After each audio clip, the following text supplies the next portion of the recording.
আজ আমাদের দার্জিলিং ভ্রমণের দ্বিতীয় দিন। আগের ভিডিওতে আপনাদের বলেছি আমাদের দার্জিলিং ভ্রমণের প্রথম দিনের অভিজ্ঞতার কথা। আজকের ভিডিওতে দার্জিলিং ভ্রমণের দ্বিতীয় দিনে আমরা কোথায় কোথায় গেলাম, কি কি দেখলাম, কি কি খেলাম আর তার জন্য কতই বা খরচা হলো, তার সমস্ত কিছুই আপনাদের সঙ্গে শেয়ার করব। তাই ভিডিওটি স্কিপ না করে সম্পূর্ণ দেখার অনুরোধ রইল। হ্যালো বন্ধুরা, আমি কিংশুক আর ট্রাভেল অ্যান্ড ইট চ্যানেলে আপনাদের স্বাগত। তাহলে আর দেরি না করে শুরু করা যাক দার্জিলিং ভ্রমণের দ্বিতীয় পর্ব।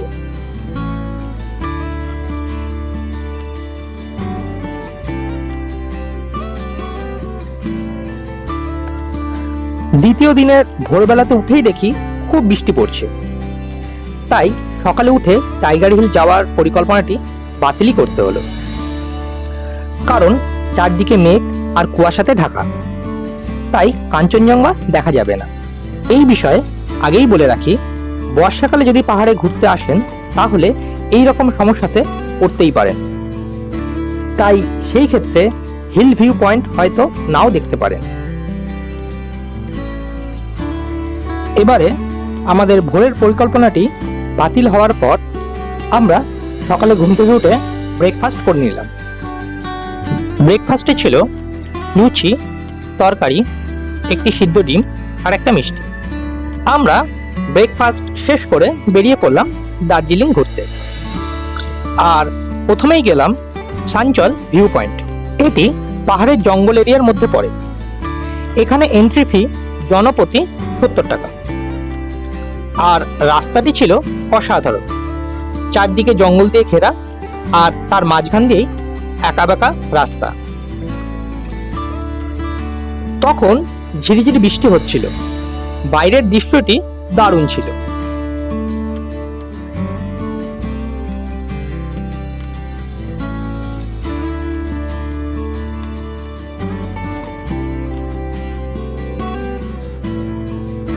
এরপর আমরা পৌঁছে গেলাম সাঞ্চল ভিউ পয়েন্টে। সেখানে দাঁড়িয়ে আমরা অনেক ফটো তুললাম।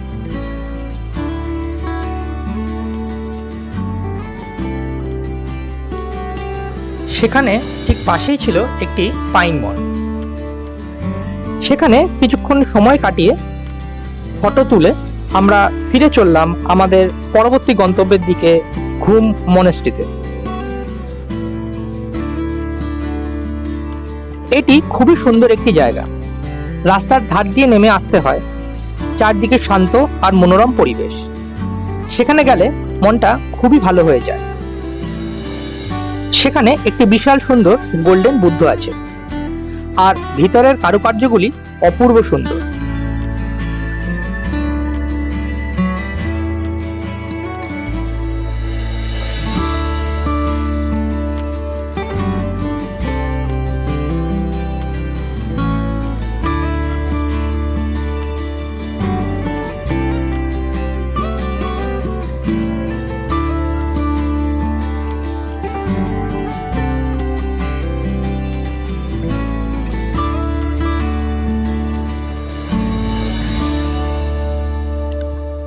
সেখান থেকে ঘুরে আমরা চলে গেলাম দার্জিলিং এর আরেকটি বিখ্যাত জায়গা ঘুরতে, বাতাসিয়া লুপ। এটি ঘুম মনেস্ট্রির কাছেই। এখানে এন্ট্রি ফি 50 টাকা। এটি একটি পার্ক, খুবই সুন্দরভাবে সাজানো। চারদিকে রকমারি গাছ লাগানো আছে, আর মাঝে একটি উঁচু স্তম্ভের সঙ্গে বিশাল ন্যাশনাল ফ্ল্যাগ লাগানো আছে। দেখতে সত্যি খুবই দারুণ লাগছিল।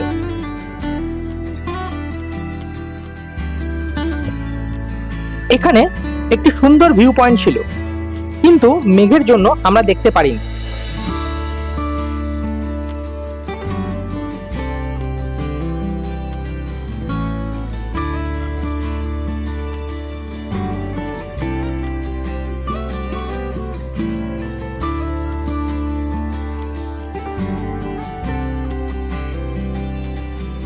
এখানে আছে দার্জিলিং এর বিখ্যাত টয় ট্রেন।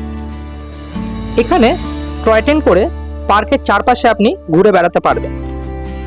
তবে আমাদের সময়ের অভাবের জন্য আমরা চড়তে পারিনি।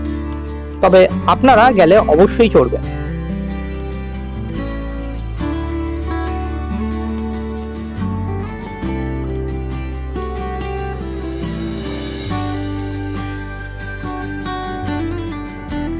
এরপর বাতাসিয়া লুপ দেখে আমরা চলে গেলাম তেনজিং নরগে রক দেখতে। এখানে পাহাড়ের ওপর রক ক্লাইম্বিং করার অভিজ্ঞতা আপনারা পেতে পারেন। এর জন্য জনপ্রতি 100 টাকা, তবে আমরা কেউ চড়ি। সেখান থেকে আমরা চলে গেলাম গোপালধারা টি গার্ডেন। এটি পাহাড়ের ঢালে বিশাল একটি টি গার্ডেন। এর ভেতর দিয়ে যখন যাবেন তখন আলাদাই একটি ফিল হবে। আর পাহাড়ের ঢালে দাঁড়িয়ে চারদিকের যে সুন্দর ভিউ, এক কথায় অসাধারণ। কখনো মেঘ এসে চারদিকে ঢেকে দিচ্ছে, আবার কখনো মেঘ সরে গিয়ে দূরের সুন্দর দৃশ্যকে আবার চোখের সামনে ফুটিয়ে তুলছে। সত্যি বলতে এই দৃশ্যগুলি ভাষায় প্রকাশ করা আমার পক্ষে সম্ভব নয়। আমরা দাঁড়িয়ে দাঁড়িয়ে সেই দৃশ্যই উপভোগ করছিলাম, আর সেখান থেকে কিছু সুন্দর দৃশ্য ক্যামেরাতে বন্দি করে রাখলাম। এখানে চা বাগানের ড্রেসও ভাড়া পাওয়া যায়। সেই ড্রেস পরে আপনারা চাইলে ফটো তুলতেই পারেন। ড্রেস ভাড়া জনপ্রতি 50 টাকা। সেখান থেকে বেরিয়ে বাইরে অনেক চায়ের দোকান আছে। সেখান থেকে আপনি দার্জিলিংয়ের চা কিনতেই পারেন। আমরা কিনেছিলাম। আমাদের চা প্রতি কেজি পড়েছিল 600 টাকা করে। এখানে প্রচুর দোকান আছে। এরপর আমরা চললাম আমাদের শেষ গন্তব্য দার্জিলিংয়ের বিখ্যাত চিড়িয়াখানা দেখতে।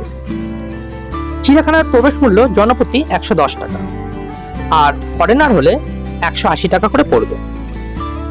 তবে এই ক্ষেত্রে একটা কথা বলে রাখি, এখানে চিড়িয়াখানার ভিতরেও আরো দুটি সুন্দর স্থান আছে। একটি হলো হিমালয়ান মাউন্টেনিং ট্রেনিং ইনস্টিটিউশন, আর অপরটি হলো বেঙ্গল ন্যাচারাল হিস্ট্রি মিউজিয়াম। দুটি খুব সুন্দর।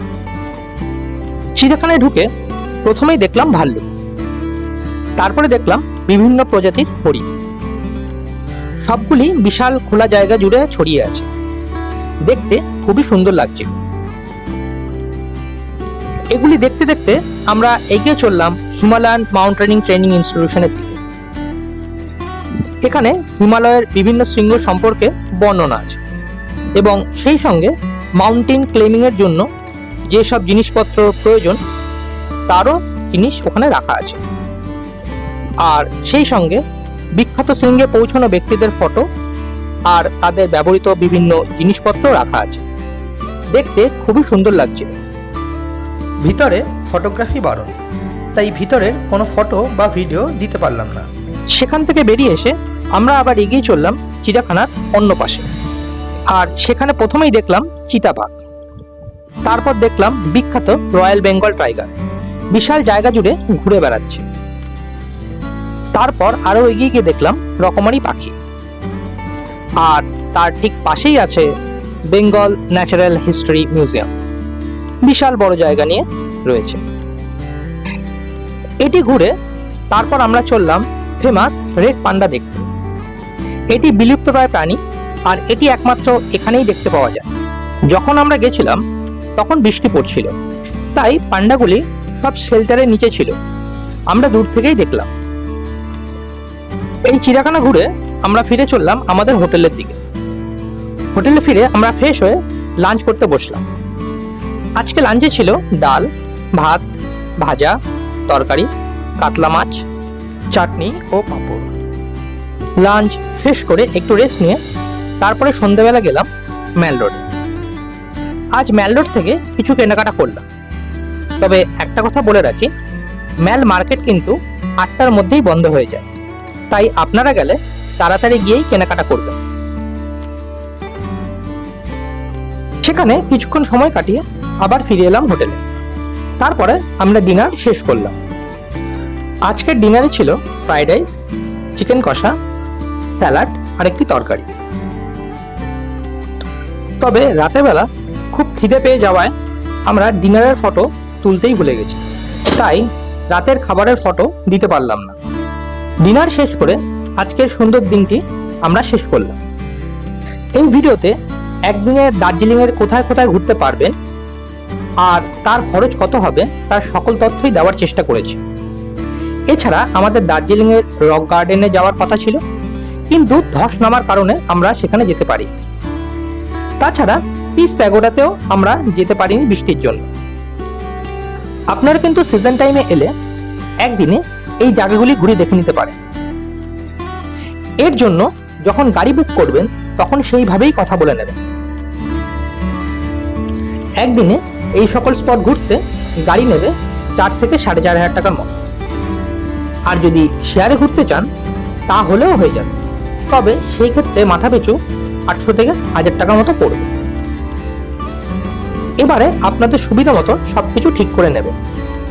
আমরা যে গাড়ির সঙ্গে দার্জিলিং ঘুরেছি তার নম্বর আমি ডেসক্রিপশন বক্সে দিয়ে দিলাম, চাইলে কথা বলে দেখতে পারেন। এই ছিল দার্জিলিং ভ্রমণের আমাদের দ্বিতীয় দিন। এই ভিডিওটি কেমন লাগলো তা অবশ্যই কমেন্ট করে জানাবেন। আর যদি ভিডিওটিতে কোনো ভুল থাকে তাও অবশ্যই জানাবেন, তাহলে আমরা আগামী ভিডিওতে সে ঠিক করার চেষ্টা করব। এবং ভিডিওটি ভালো লাগলে ভিডিওটিতে একটি লাইক করে ভিডিওটি শেয়ার করে দিন। এর পরের ভিডিওতে আমাদের দার্জিলিং এর শেষ দিনের ভ্রমণ অভিজ্ঞতা আপনাদের সঙ্গে শেয়ার করব। তাই আমাদের কাছে অনুরোধ রইল, আমাদের চ্যানেলে নতুন হলে চ্যানেলটি সাবস্ক্রাইব করে আমাদের পাশে থাকুন। ধন্যবাদ।